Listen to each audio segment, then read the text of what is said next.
دین کی نسبت سے یہاں پر جمع ہے۔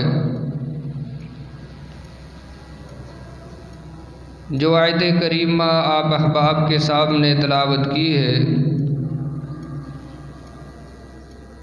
اسی کے پیش نظر حضرت سیدنا ابراہیم خلیل علیہ السلام اللہ کے اس دوست اور پیارے کے حوالے سے چند معروضات آپ کے سامنے پیش کروں گا۔ اللہ سے دعا ہے اللہ مجھے شرح صدر کے ساتھ بیان کرنے کی توفیق عنایت فرمائے، پھر ہم سب کو سن سنا کر اس پر کما حق ہو عمل پیرا ہونے کی بھی توفیق عنایت فرمائے۔ عزیز دوستو، بھائیوں، بزرگوں، محترم سامعین، حضرت ابراہیم علیہ السلام جد الانبیاء ہے، ہزاروں انبیاء کے باپ ہیں۔ اللہ رب العالمین نے 2 پیغمبروں کا قرآن پاک میں ذکر فرمایا کہ ان کی زندگی تمہارے لیے اسوہ حسنہ ہے۔ ایک امام الانبیاء حضرت محمد مصطفیٰ صلی اللہ علیہ وآلہ وسلم کی ذات طیبہ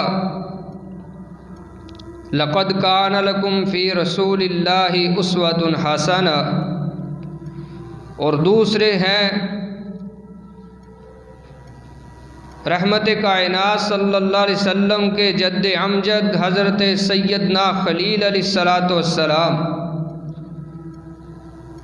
کہ جن کی دعاؤں کا نتیجہ ہیں رحمت کائنات صلی اللہ علیہ وسلم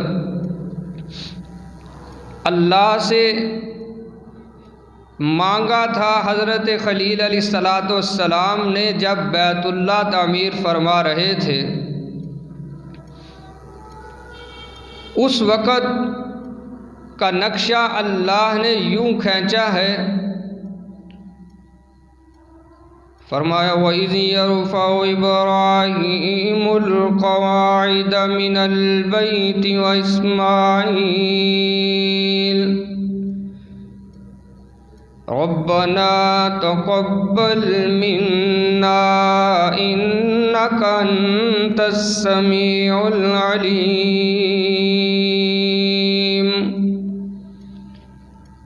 اللہ نے فرمایا کہ اس وقت جب ہمارے دونوں پیغمبر باپ بیٹا ابراہیم اور اسماعیل جب بیت اللہ کی دیواریں اونچی کر رہے تھے، بنیادیں کھڑی کر رہے تھے، ساتھ ساتھ یہ دعائیں بھی کرتے جاتے تھے کہ ربنا تقبل منا انک انت السمیع العلیم۔ اے ہمارے پروردگار، ہمارے داتا، ہمارے مولا، ہم تیرا گھر تعمیر کیے جا رہے ہیں، یہ کام تیری توفیق خاص سے ہے، تو ہماری طرف سے اس کو قبول فرما لے، سند قبولیت عطا فرما۔ پھر دعا مانگی ربنا وابعث فیہم رسولا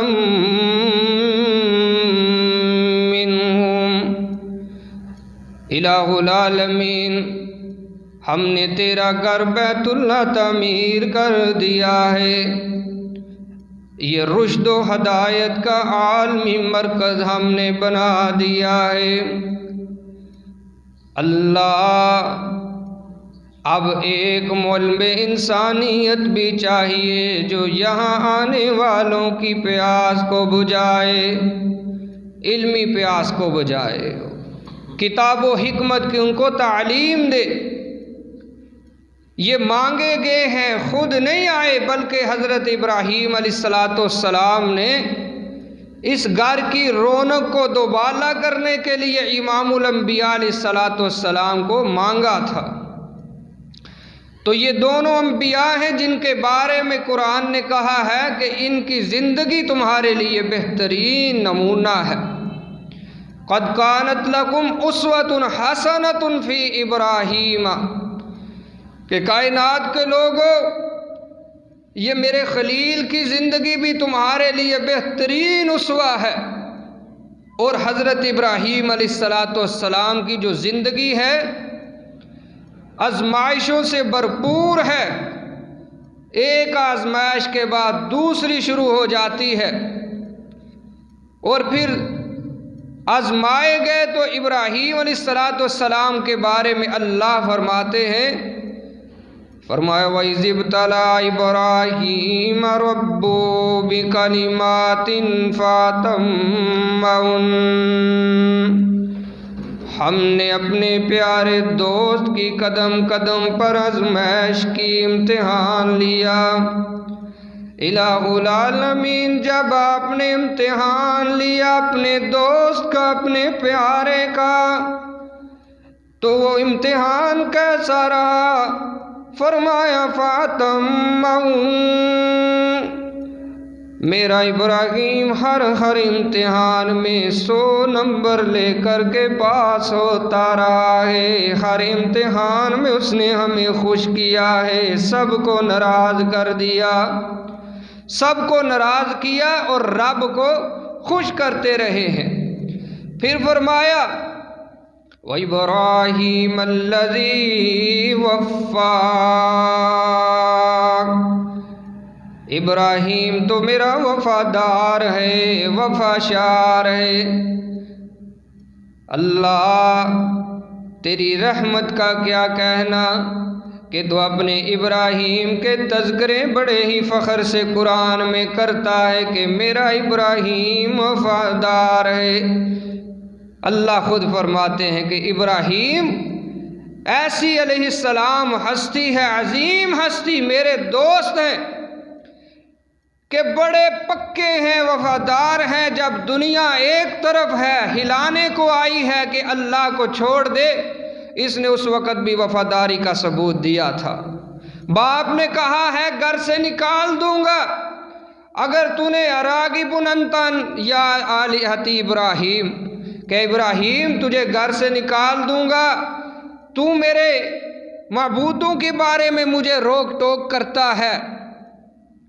تو فرمایا کہ گھر سے نکلنا کون سا مشکل ہے، خدا کے لیے تو نکلنا ہے، اللہ کے لیے اپنے گھر سے نکلنا گوارا کر لیا۔ قوم کے سامنے کھڑے ہیں، ساری قوم ایک طرف ہے، ابراہیم اکیلے ایک طرف کھڑے ہیں۔ اسی لیے قرآن پاک نے فرمایا کہ وَإِبْرَاهِيمَ الَّذِي وَفَّىٰ، ابراہیم وفادار ہے، وفاؤں کا پیکر ہے۔ اللہ اکبر۔ پھر ابراہیم علیہ السلام کو بھی اللہ نے اکیلا نہیں چھوڑا۔ اللہ فرماتے اِنَّ ابراہیم کان امہ، اکیلا ابراہیم پوری امت کی مانند ہے، شاکرن، شاکر ہے۔ اللہ نے اپنے اس خلیل کی صفتوں کو قرآن پاک کی زینت بنایا ہے۔ اسی طرح فرمایا وَاتَّخَذَ اللَّهُ إِبْرَاهِيمَ خَلِيلًا، ابراہیم کو اللہ نے اپنا دوست بنایا ہے، اپنا یار ڈکلیئر کر دیا ہے کہ ابراہیم اللہ کا دوست ہے، اللہ کا یار ہے، اللہ کا پسندیدہ ہے، اللہ کا خلیل ہے۔ ایک تو یہ بات تھی نا کہ ابراہیم خود فرماتے کہ میں اللہ کا دوست ہوں، میں نے اللہ کو اپنا دوست بنا لیا ہے۔ یہ بات ہوتی تو اور تھی، اتنا شاید وزن نہ رکھتی، لیکن ایک یہ بات ہے کہ اللہ خود فرماتے ہیں کہ ابراہیم کو اللہ نے اپنا دوست بنا لیا ہے۔ عزیز دوستو، ابراہیم علیہ السلام آزمائے گئے، قدم قدم پر آزمائشیں ہوئی ہیں۔ اب ایک اور آزمائش ہوئی، قوم نے نکالا تو مصر کی طرف گئے، وہاں سے پھر اللہ نے بیٹے جیسی دولت سے مالا مال فرما دیا کہ وہ دولت جو مانگ مانگ کر تڑپ تڑپ کر ابراہیم علیہ السلام نے لی تھی اور بعد میں بڑی عمر گزرنے کے بعد اللہ نے عطا کی تھی، تو فرمایا کہ اپنے اس بیوی اور بچے کو لے جاؤ اور مکہ کی جو دھرتی ہے وہاں پر چھوڑے آؤ۔ وہاں پر جب چھوڑا ہے ابراہیم علیہ السلام نے اپنی بیوی کو اور بچے کو، وہ کیسی جگہ ہے؟ جنگل ہے، بیابان ہے، تپتا صحرا ہے، ایک درخت کا نام و نشان تک نہیں ہے، بواد غیر ذی زرع کہا ہے۔ جب اللہ نے فرمایا تو ابراہیم علیہ السلام نے اپنے نور نظر لخت جگر کو وہاں چھوڑنا گوارا کر لیا جو مانگ مانگ کر لیا تھا، اور وہاں نہ کوئی پانی ہے، نہ کوئی سبزہ ہے، نہ ہریالی ہے، کچھ بھی تو وہاں موجود نہیں، نہ بندہ نہ بندے کی ذات ہے۔ وہاں فرمایا چھوڑ آؤ، تو وہاں ابراہیم علیہ السلام نے چھوڑ دیا۔ وہ جگہ کیسی ہے جس کے بارے میں، اور اس قافلہ، یہ 3 افراد کا جو قافلہ ہے، ان کے بارے میں کسی نے کہا نا، خدا کا قافلہ جو مشتمل تھا 3 جانوں پر، خدا کا قافلہ جو مشتمل تھا 3 جانوں پر، معزز جنہوں نے ہونا تھا زمین آسمانوں پر، وہ چلتا ہی رہا تپتے صحرا کے سینے پر، جہاں انسان موت کو ترجیح دیتا تھا جینے پر، وہ ایسا صحرا تھا۔ اللہ کے حکم سے اپنے بچے کو اور بیوی کو وہاں چھوڑنے پر آمادہ ہو گئے۔ اب اپنے بیٹے کو چھوڑا، اپنی بیوی کو وہاں پر چھوڑا، اب جا رہے ہیں چھوڑ کر، یہ بھی نہیں بتلایا کہ کب آؤں گا، کہاں جا رہا ہوں، کیسے جا رہا ہوں۔ اب بیوی پیچھے سے پوچھتی ہے، اے اللہ کے خلیل کہاں جاتے ہو؟ ہمیں یہاں پر چھوڑے جا رہے ہو، کیسے جا رہے ہو، کہاں جا رہے ہو، یہ تو بتلاتے جاؤ نا۔ ابراہیم علیہ السلام نے نہیں بتایا، پھر پوچھا، پھر آسمان کے رب کی طرف اشارہ کر دیا کہ اس کے حکم سے چھوڑے جا رہا ہوں۔ منہ سے کوئی الفاظ نہیں نکالا، اشارہ کیا۔ عقل مند اور سمجھدار باوفا باوقار بیوی سمجھ گئی کہ تو اللہ کے لیے چھوڑ کے جا رہا ہے، اپنی مرضی سے نہیں چھوڑ کے جا رہا۔ پھر جس کی مرضی سے تو ہمیں یہاں پر بیابان کے اندر چھوڑ کے جا رہا ہے، وہ جانے اور ہم جانے، وہ پھر ہمیں رائے گاہ نہیں جانے دے گا۔ وہی ہمارا مددگار ہوگا، وہی ہمیں یہ کھانے کو دے گا، پینے کو دے گا، نگہبانی کرے گا ہماری۔ یہاں سے ابراہیم علیہ السلام ذرا اوڑ میں ہوتے ہیں تو پھر کچھ دعائیں مانگتے ہیں۔ اس کا ذکر قرآن پاک میں اللہ نے یوں فرمایا ابراہیم علیہ السلام جب بیوی بچے کو چھوڑ کر علیحدہ ہو جاتے ہیں تو ہاتھ اٹھا لیتے ہیں، فرمایا ربنا انی اسکنت من ذریتی بواد غیر ذی زرع، فرماتے ہیں میرے داتا، میرے خداون، میرے مہربان رب، انی اسکنت من ذریتی بواد غیر ذی زرع، میرے رب میں اپنی آل کو اولاد کو اس جنگل کے اندر بیابان کے اندر چھوڑے جا رہا ہوں۔ جنگل بھی تو ہوتے ہیں نا میرے عزیز دوستو، جہاں پر سبزہ ہوتا ہے، پانی ہوتے ہیں، چشمے جاری ہوتے ہیں، جہاں پر چرند پرند ہوتے ہیں، ان کی آوازیں ہوتی ہیں، وہ جنگل بڑا خوشنما لگتا ہے۔ لیکن یہ ایسا جنگل تھا جس جنگل کا ذکر قرآن کر رہا ہے کہ وہاں چھوڑا ہے، یہاں نہ سبزہ ہے نہ پانی ہے، ادھر تو کوئی چیز نظر ہی نہیں آتی۔ فرمایا میرے رب میں اپنی اولاد کو تیرے حوالے یہاں پر کیے جا رہا ہوں۔ من ذریتی بواد غیر ذی زرع عند بیتک المحرم، یہ تیرا جو بڑا ہی محترم گھر ہے بیت اللہ الحرام، میں اس کے نزدیک اس کے پاس اپنی اولاد کو چھوڑے جا رہا ہوں۔ اور مقصد بھی ساتھ بیان کر دیا کہ میں کیوں چھوڑ کے جا رہا ہوں۔ ربنا لیقیموا الصلاۃ،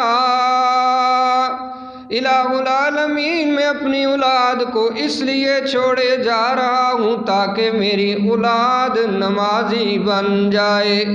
تیرا گھر قریب ہوگا، نماز پڑھنے میں دشواری نہیں ہوگی، سفر طے نہیں کرنا پڑے گا، سستی نہیں آئے گی۔ جب وقت نماز ہوگا، وقت صلاۃ ہوگا، وقت عبادت ہوگا تو یہ تیرے گھر کی طرف آئیں گے، تیری عبادت میں محو ہو جائیں گے۔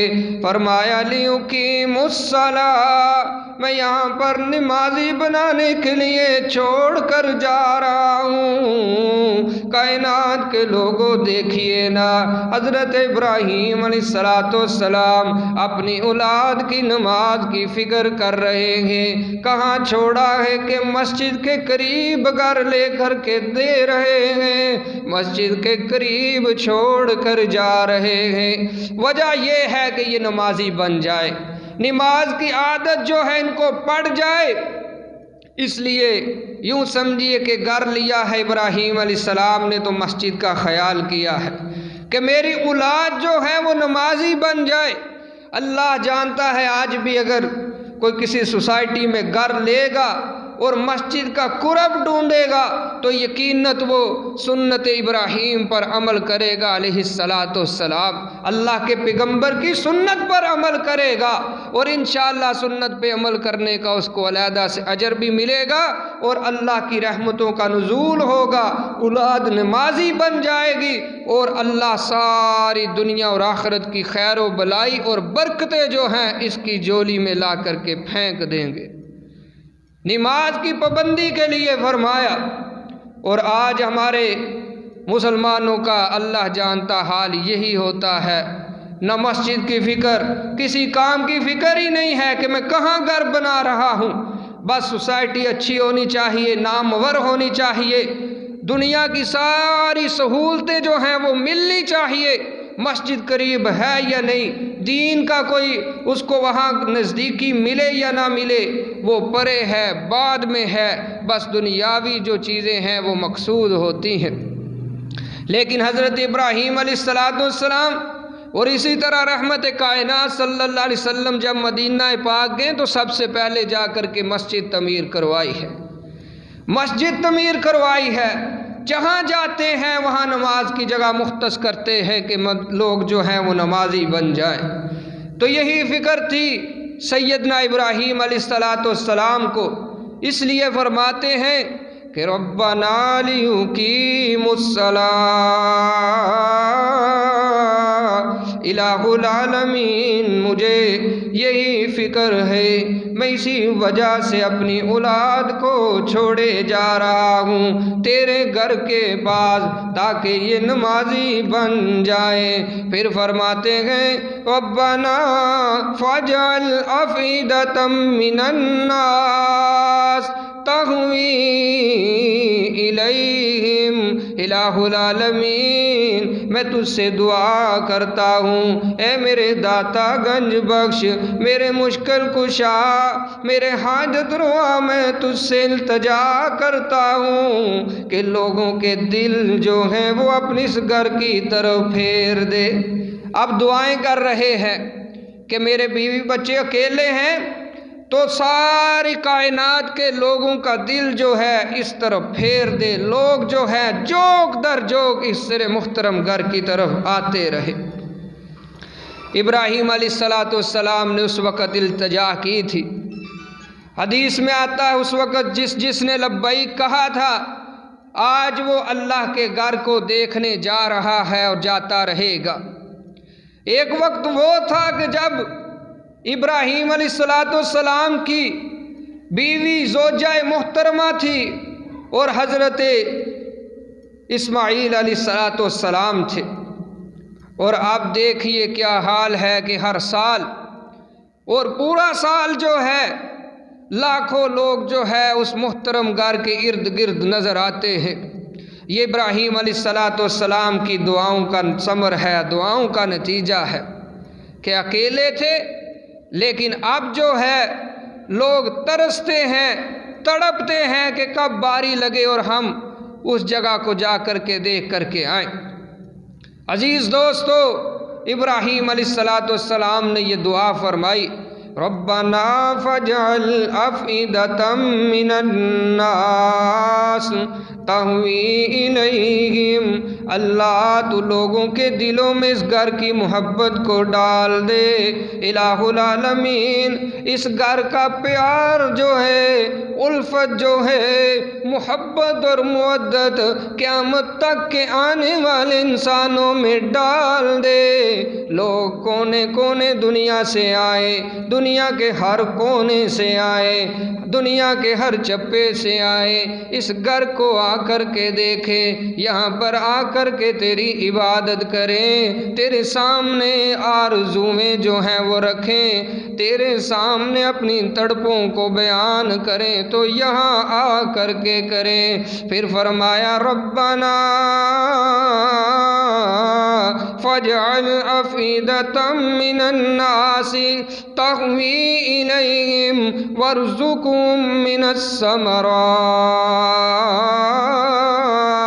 الہ العالمین، یہاں کے باسیوں کو، یہاں کے رہنے والوں کو جو ہے رزق بھی وافر عطا کرنا، ان کے رزق کا بندوبست بھی کرنا، اور پھر کوئی عام رزق نہیں مانگا بلکہ فرمایا وارزقہم من الثمرات،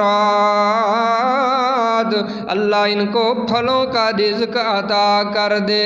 اب کہنے والا کہہ اٹھتا ہے، سوچنے والا سوچ اٹھتا ہے، تصورات کا ماہر تصورات میں جاتا ہے، تخیلات میں جا کر کے پوچھتا ہے ابراہیم علیہ السلام سے، اے پیارے خلیل، آپ کہاں کیا مانگ بیٹھے تھے؟ وہاں تو پانی بھی نہیں تھا، وہاں تو گانے سے بھی کچھ اگتا نہیں تھا، آپ نے پھلوں کا رزق مانگا ہے۔ پھل تو وہاں پر ہوا کرتے ہیں جہاں پر سبزہ ہو، اور سبزہ وہاں پر ہوتا ہے جہاں پر پانی کی نعمت میسر ہو۔ یہ تو مکہ ہے، یہ تو تپتے صحرا ہی صحرا ہے، یہاں تو پانی کی بوند کو انسان آئے تو ترس جاتا ہے، پانی موجود نہیں، لیکن پھر بھی آپ مانگتے ہیں تو پھلوں کا رزق مانگ رہے ہیں۔ آپ نے پھلوں کا رزق مانگا ہے، یہ کوئی بات سمجھ نہیں آتی، لیکن پھر جواب پھر یہی ہے نا کہ ابراہیم علیہ السلام یہی بتلانا چاہتے ہیں کہ جب کوئی یہ سوال کرے گا، مانگتے تو پہلے پانی مانگ لیتے، مانگتے تو وہاں پر بارش کا کوئی سسٹم مانگتے کہ اللہ وافر بارش نازل فرما یہاں پر، لیکن رزق مانگا ہے پھلوں کا۔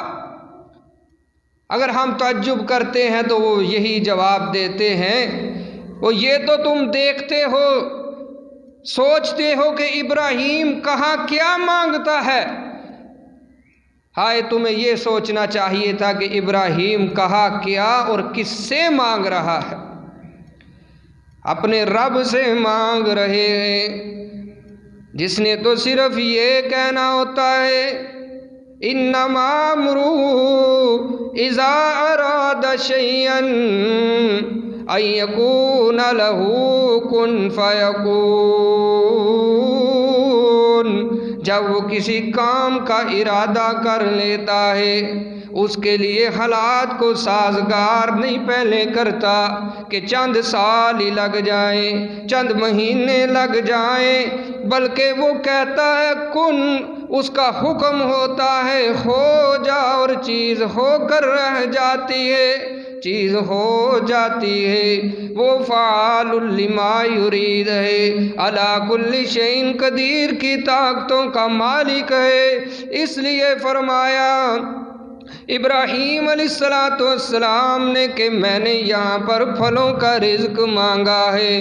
اب کائنات کے لوگوں دیکھو نا کہ جو وہاں جاتے ہیں اللہ اکبر وہ دیکھتے ہیں جو ہمارے اس زرعی ملک میں پھل نہیں نظر آتے وہ مکہ کی بلدیاں حال میں پڑے ہوئے ہیں، مکہ کی دکانوں میں پڑے ہیں، مکہ کے بازاروں سے مل جاتے ہیں، اور ان کا ذائقہ بھی کبھی نہیں بدلا کرتا بلکہ پہلے سے بھی بہتر ہی محسوس ہوا کرتا ہے۔ میرے عزیز دوستو، یہ جو ذائقہ نہیں بدلتا اور پہلے سے بھی بھلا لگتا ہے، اچھا لگتا ہے، یہ جو پھلوں کے اندر وہاں بھی تازگی ملتی ہے، یہ کہاں سے آئی؟ یہ حضرت خلیل علیہ السلام کی دعاؤں کا نتیجہ ہے۔ فرمایا الہ العالمین، میں تجھ سے پھلوں کا رزق مانگتا ہوں، یہاں جو آنے والے ہوں گے، جو زائر حرم آئیں گے، تیرے گھر کا طواف کرنے کے لیے آئیں گے، حج بیت اللہ کرنے کے لیے یہاں پر آئیں گے، الہ العالمین ان کو تم پھلوں کا رزق عطا فرما دینا۔ میرے عزیز دوستو، اللہ رب العالمین فرماتے ہیں کہ میرے خلیل نے مانگا وَارْزُقْهُم مِّنَ الثَّمَرَاتِ لَعَلَّهُمْ يَشْكُرُونَ، اللہ ان کو پھلوں کا رزق دے تاکہ تیرا شکر ادا کرنے والے ہو جائے۔ پھر فرمایا ربنا انک تعلم ما نخفی وما نعلن وما یخفی علی اللہ من شیء فی الارض ولا فی السماء۔ الہ العالمین تو سارا کچھ جاننے والا ہے، جو ہم ظاہر کریں یا جو ہم چھپائیں، کائنات کے اندر آسمانوں کی بلندیوں میں یا زمین کی پستیوں میں جو کچھ بھی ہوتا ہے وہ تیرے علم میں ہے، وہ تو جانتا ہے۔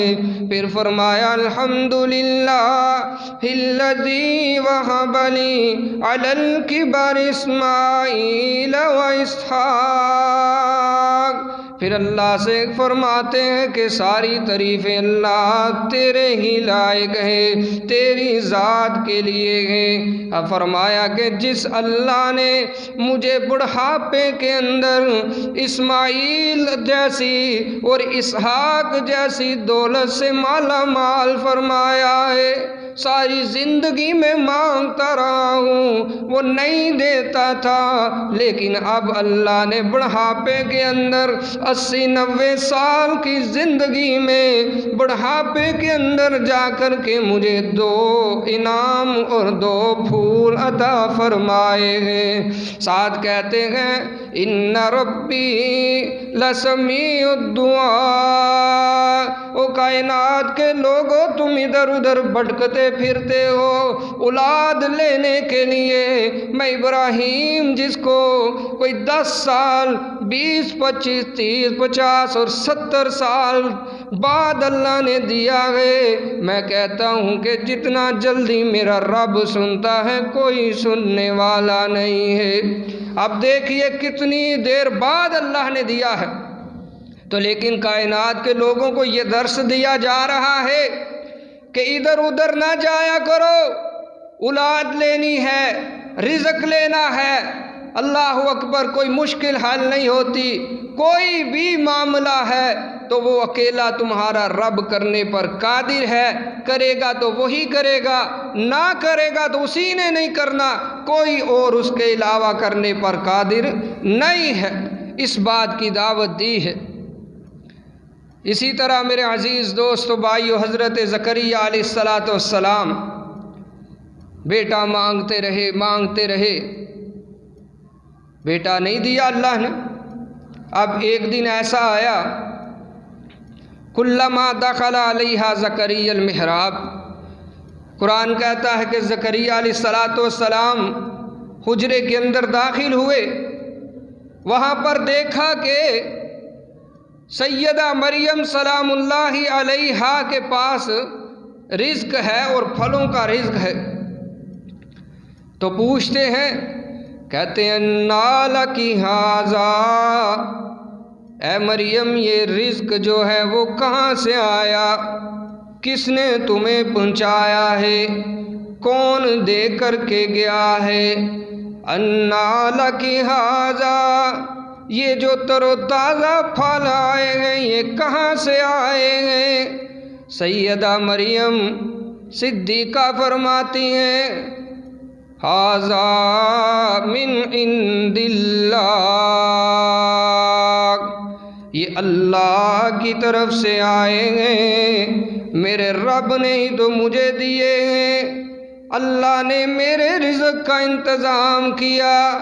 وَكَفَّلَهَا زَكَرِيَّا، میرے عزیز دوستو یہ تو ایسا تھا نا کہ سیدنا زکریا علیہ السلام اس محراب کو، حجرے کو تالا لگا کر کے گئے ہوئے تھے نا، کوئی اندر آ سکتا نہیں تھا۔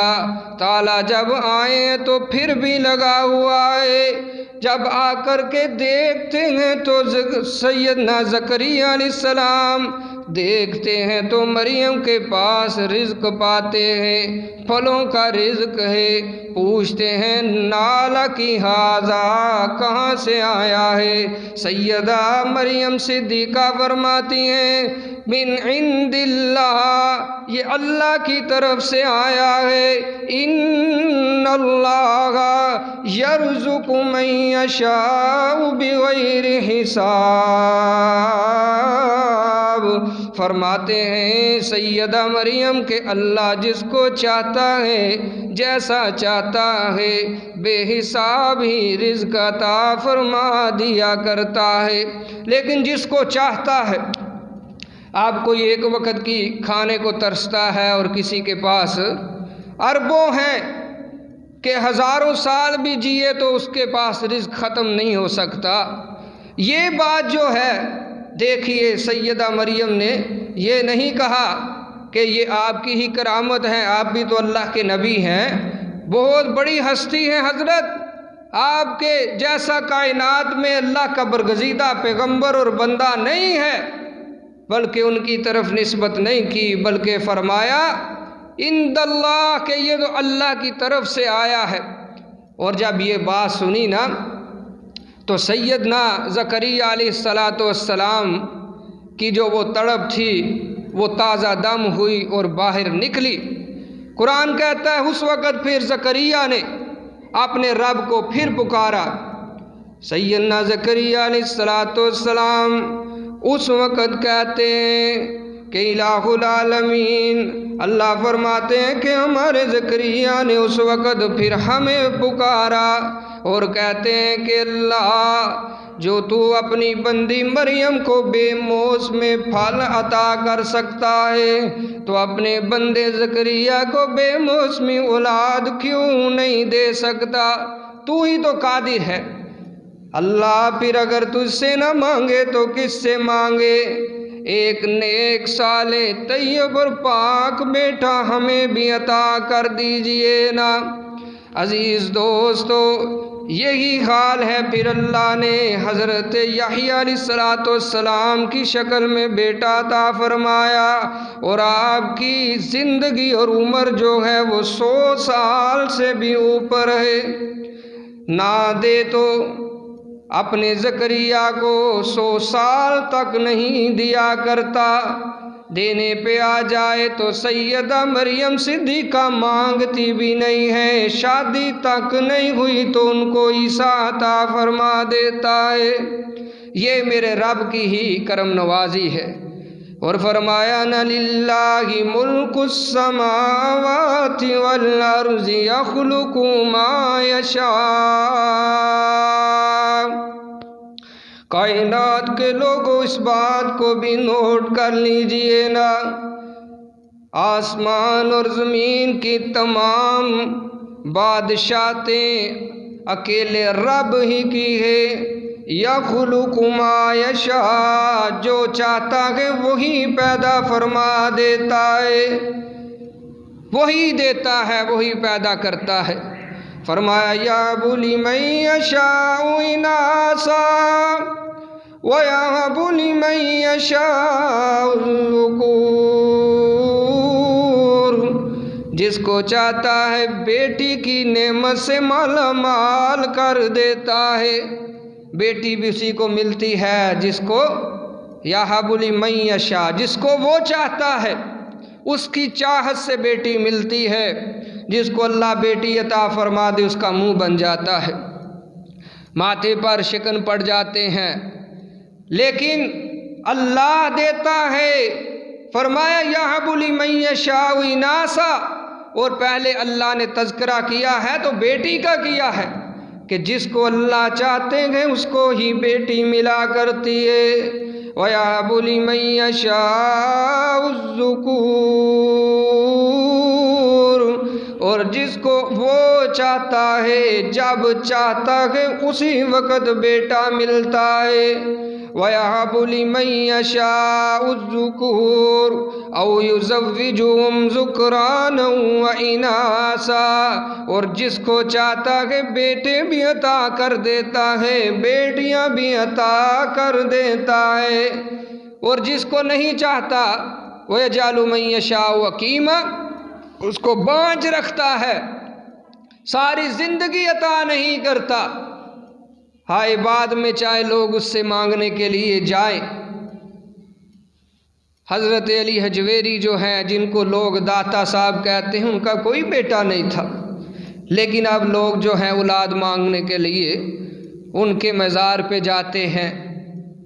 کوئی کہتا ہے دے دے لیلا، کوئی کچھ کہتا ہے، کوئی کچھ کہتا ہے، کوئی کہتا ہے بابا شاہ جمال پتر دے رتا لال، کوئی کہتا ہے لیلا ککڑ دے دے پتر۔ اللہ جانتا ہے یہ شرکیہ عقائد رکھتے ہیں لوگ، اور پتہ نہیں اس سے بھی آگے آگے کیا کیا سوچے لڑائے پھرتے ہیں، لیکن اللہ نے اس بات کو بیان فرما دیا ہے کہ تم کون ہو کائنات کے لوگوں؟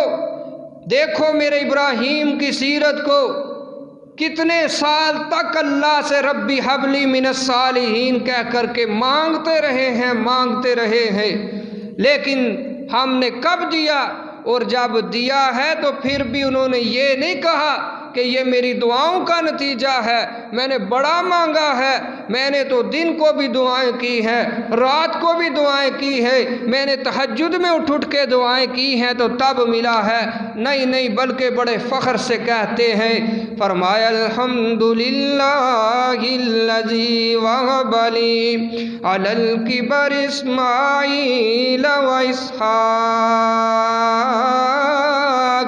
کائنات کے لوگوں سن لو، ساری کی ساری تعریفات احکم الحاکمین کے لیے ہے، وہی تعریفات کا مالک ہے جس نے مجھ نہ چیز کو بڑھاپے میں نوازا، مجھے 2 پھول عطا فرما دیے ہیں۔ میرے عزیز دوستو، اللہ اللہ اللہ فرماتے ہیں، امام الانبیاء علیہ السلام نے فرمایا کہ تمہارا رب کہتا کہتا ہے میں رات کے آخری پہر جو ہوں آسمان دنیا پہ آ جایا کرتا ہوں، آؤ نہ کوئی بندہ اٹھے تو صحیح نہ مجھ سے مانگے تو صحیح نہ، مجھ سے بیٹا مانگے میں بیٹے کی دولت سے مالا مال کر دوں گا، مجھ سے بیٹی مانگے میں بیٹی دوں گا، مجھ سے رلوی اولاد مانگے مکس اولاد مانگے، مجھ سے اپنے کاروبار کے بارے میں سوال کرے، اس کی بیماری ایسی ہے کہ ہر طرف سے اس کو جواب مل چکا ہے، ایک دفعہ آئے تو صحیح نہ ہمارے سامنے طلب کا دامن پھیلائے تو صحیح نہ، اس کی خالی جولی کو ہم بھر دیں گے۔ یہاں تو دنیا والوں نے یہ لگا رکھا ہے کہیں جاتے ہو کچھ لے کر کے جاؤ گے تو کچھ لے کر کے آؤ گے، خالی ہاتھ جاؤ گے تو خالی ہاتھ آؤ گے، خالی ہاتھ جاؤ گے تو خالی ہاتھ آؤ گے۔ ہاں ہاں دنیا والوں نے یہ اپنے کارخانے بنا رکھے ہیں، کارخانے آستانے بنائے ہیں، کچھ لے کر کے آؤ گے تو کچھ لے کر جاؤ گے، خالی ہاتھ آؤ گے تو خالی ہاتھ جاؤ گے۔ نذرانہ لے کر کے آؤ گے تو کچھ ملے گا نہیں تو ملے گا ہی کچھ نہیں، دما دم نہ دھوکہ نہ غم، کمائیں گے احمق کھائیں گے ہم۔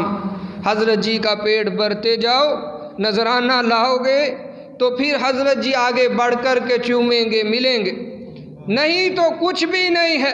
یہاں تو حال یہ اللہ جانتا ہے، مرید جو ہے وہ کھجلی بھی کرے خارش بھی کرے نا تو پیر صاحب کو یوں ہوتا ہے نذرانہ نکلنے لگا ہے، لیکن یہ میرا رب ہے احکم الحاکمین ہے جو کہتا ہے خالی ہاتھ آؤ سب کچھ لے کر کے جاؤ، کچھ نہ لے کر کے آؤ سب کچھ پا کر جاؤ۔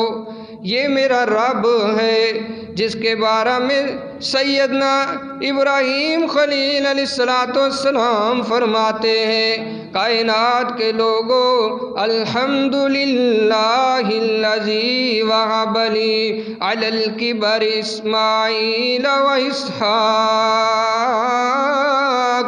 لوگوں کی بھی نوٹ کرتے جائیے، ان ربی لسمیع الدعاء، میرا رب ہی تو ہے دعاؤں کو سننے والا۔ کوئی ہے کوئی بے قرار ہو جو اپنی بے قراری کا شکوہ کرے اپنے رب کے سامنے، وہ سیدنا یعقوب علیہ السلام نے بھی تو کیا تھا۔ بیٹے کہتے ہیں ابا جی کیوں روتے رہتے ہو، وہ تو تمہارا بیٹا یعقوب اب پتہ نہیں کہاں چلا گیا، اب تو سال گزر چکے ہیں، آپ ابھی بھی روتے ہیں، لیکن وہ روشن ضمیر تھا، وہ اپنے رب کے سامنے رویا کرتے تھے نا، اپنے رب کے ساتھ لو لگانے والے تھے۔ کہتے انما اشکو بثی و حزنی الی اللہ، کائنات کے لوگوں او میرے بیٹو میں اپنا دکھ تمہیں تو نہیں نہ سناتا، یہ جو میرا غم ہے یہ میرا ہے، میں اپنے رب کے سامنے اس کو پیش کرتا ہوں۔ میں اپنے رب کے سامنے جو آنسو بہانے والوں کے آنسو پوچھ دیا کرتا ہے، جو رونے والوں کو ہنسانے والا ہے، جو تکلیف میں پھنسے لوگوں کی تکلیفوں کو دور کرنے والا ہے، میں اس کے سامنے شکایت کرتا ہوں، میں شکوہ اس کے سامنے کرتا ہوں، میں اپنی دعا اس کے سامنے کرتا ہوں، میں اسی سے مانگتا ہوں، میں تمہیں تو کچھ کہتا ہی نہیں۔ اشکو بثی و حزنی الی اللہ، یہ میرا غم میرے رب کے سامنے ہے۔ پھر وقت آیا نا میرے عزیز دوستو، پھر یہ بھی پیغام آیا نا، جب کہہ دیا نا انی لأجد ریح یوسف، او میرے گھر والوں، میرے کنبے قبیلے والوں، مجھے یوسف کی تازہ تازہ خوشبو آتی ہے، مجھے خوشبو آ رہی ہے۔ مانگا کس سے تھا؟ اللہ سے۔ یہی فرمایا نا کہ میں جب اپنے رب سے مانگتا ہوں تو میں کبھی مایوس نہیں ہوتا، اور اس سے مانگنے والا کبھی مایوس نہیں ہو سکتا۔ اس لیے کائنات کے لوگوں، یہی ابراہیم خلیل علیہ السلام کا پیغام ہے، ہر نبی کا یہی پیغام تھا کہ سارا کچھ کرنے والا کون ہے؟ اللہ اکیلا ہے۔ سیدنا نوح علیہ السلام نے 950 سال یہی پیغام دیا ہے، حضرت خلیل علیہ السلام نے یہی پیغام دیا ہے کہ جو کچھ لینا ہے، مانگنا ہے، وہ بڑی دعائیں سننے والا ہے، اس کے سامنے اپنے آنسو جو ہے بہاؤ، اسی کے سامنے اپنی طلب کا دامن پھیلاؤ۔ اسماعیل ذبیح اللہ نے بھی یہی پیغام دیا تھا، حضرت اسحاق نے یہی پیغام دیا تھا کہ الہ واحدہ، ایک اکیلا الہ ہے، اسی کی عبادت کرو، اسی سے سارا کچھ مانگو۔ یہی پیغام حضرت موسیٰ علیہ السلام نے دیا، ادریس، یحییٰ، الیاس اور زکریا نے دیا، یہی پیغام حضرت عیسیٰ روح اللہ نے دیا، یہی محمد الرسول اللہ صلی اللہ علیہ وسلم کا پیغام تھا کہ قولوا لا الہ الا اللہ تفلحوا۔ وہ اکیلا ہے، اس کے سوا کوئی معبود نہیں ہے، وہی سارا کچھ کرتا ہے، اس نے کسی کو اپنے ان امور میں جو ہے اختیار نہیں دیا۔ اس لیے جو کچھ مانگنا، جو کچھ لینا ہے، وہ اپنے رب سے لیجئے۔ اللہ رب العالمین سے دعا ہے کہ الہ العالمین ہمیں کتاب و سنت کے مطابق زندگی بسر کرنے کی توفیق عطا فرمائے۔ جب تک ہم زندہ ہے حالت اسلام پر، جب موت آئے حالت ایمان پر، آخری وقت پہ اللہ ہم سب کو کلمہ توحید کی دولت سے مالا مال فرما دے۔ اقول قولی ھذا واستغفر اللہ لی ولکم ولسائر المسلمین۔